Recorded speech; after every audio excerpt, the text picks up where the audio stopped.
Hey everybody and welcome back to the channel. Today, we're diving deep into a topic that fascinates many people.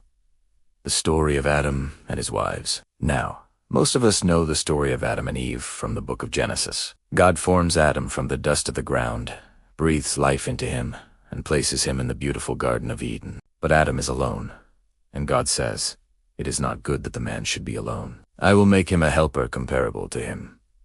So, God brings all the animals to Adam to see what he would name them. Adam gives them all names, but among all these wonderful creatures, there was no suitable partner found for him. This leads to one of the most famous moments in the story. While Adam is in a deep sleep, God takes one of his ribs and fashions it into a woman. When Adam wakes up and sees her, he exclaims, "This is now bone of my bones and flesh of my flesh. She shall be called a woman, because she was taken out of man." And this, of course, is Eve.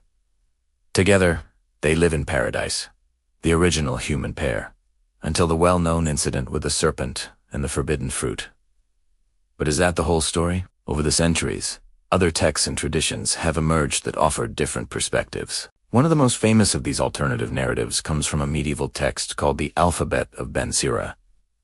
This text introduces a figure named Lilith. According to this story, Lilith was actually Adam's first wife, created at the same time and from the same earth as Adam.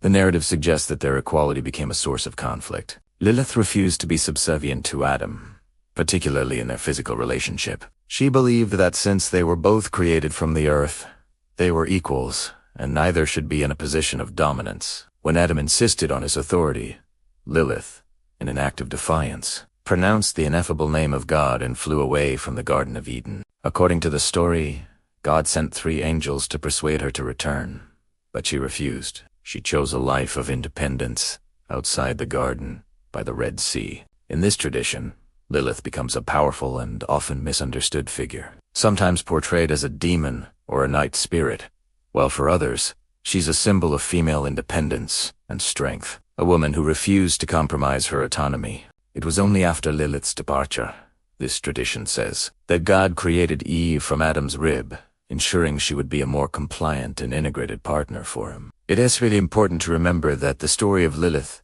is not found in the canonical Bible. It is part of a rich tapestry of folklore and midrash that is ancient rabbinic literature that interprets and expands on biblical stories. These tales were often used to explore complex questions about human nature, relationships, and the divine that the original texts might have left unanswered. They offer a fascinating glimpse into how ancient cultures grappled with these big ideas. So, we have Eve, the mother of all living, created from Adam's rib to be his companion. And in a different tradition, we have Lilith, the first woman, created as Adam's equal, who chose freedom over paradise. 2 very different stories, 2 very different women, both linked to the first man. Whether you see these as historical accounts, allegories, or ancient folklore, they offer profound insights into early ideas about creation, partnership, and the roles of men and women.